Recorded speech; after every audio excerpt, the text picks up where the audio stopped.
Michael Kill, Chief Executive of the Nighttime Industries Association. Part of the idea for this session came when the committee held a roundtable event at the Drumsheds in Tottenham, organised in conjunction with the Nighttime Industries Association, where we saw and discussed some of the different ways that cultural sites are treated and protected. So in many ways it's Michael's fault that we are all here today, so he has to take responsibility for that, and I'm really grateful to all of you for joining us. Real clear, accurate figures, data that's come from ourselves. A music venue trust estimated about 20 to 30%, but I mean, there tend to be two categories. That's sort of pre-war industrial buildings and repurposed warehouses, now housing music and performance spaces, and then that post-war modernist sort of buildings with architectural and cultural sort of relevance, sort of 1960s sort of social clubs, LGBTQ plus spaces, etc.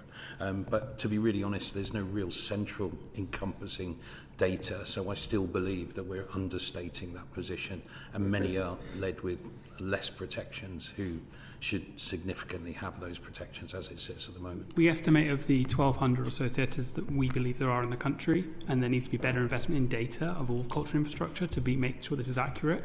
But of the 1,200 or so, we estimate there are about 40 to 50% of those that are in listed buildings, not just purpose-built theatre spaces, but churches and other community spaces that have been repurposed to be performance spaces. The Arts Council's NPO, so they're national portfolio organisations, of which there's just under 1,000. We estimate there's about between a quarter and a third are in listed buildings.